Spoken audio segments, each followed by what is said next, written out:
Something odd happens on this planet that makes even GPS satellites look incompetent. One moment the landscape is calm, and then, boom, entire armies of creatures start moving like they all got the same memo at the same time. The strangest part? Many of these migrations have rules nobody fully understands, almost like nature is flexing just to remind everyone who's in charge. Take the Christmas Island red crabs. About 50 million of them leave their forest homes every year and march straight to the ocean.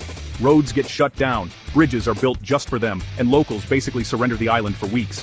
What triggers the walk? A perfect mix of rain and moon cycles. Miss the timing by a day and the whole species gets confused.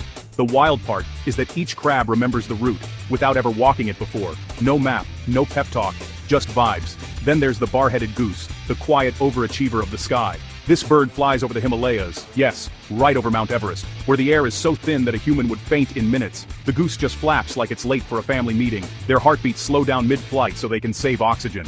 Scientists still scratch their heads over how a bird barely heavier than a laptop manages what helicopters struggle with. Now shift to the ocean, where humpback whales pull off a 5,000-mile commute. They travel from icy feeding grounds to tropical nurseries every year, basically taking the longest road trip for reasons that still feel odd. The strangest detail?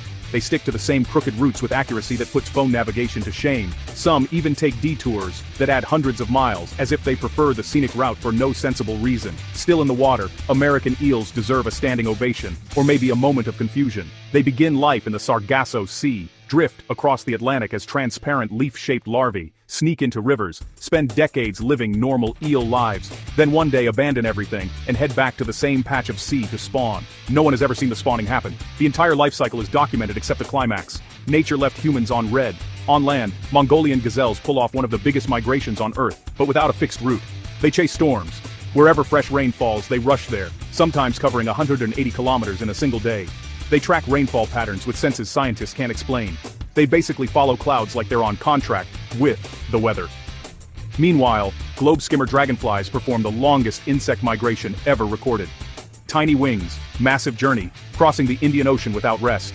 They ride monsoon winds, timing departure with just the right gust. When the winds fail, they fail. When the winds cooperate, these insects cross continents like it's a warm-up exercise. No fanfare, no noise, just tiny pilots on a tight schedule. Then comes the march of the golden jellyfish in Palau. They move across their lake every day, following the sun with the consistency of someone who refuses to miss their morning routine. They rely on sunlight to power the algae inside their bodies, so the daily commute is basically a solar charging ritual.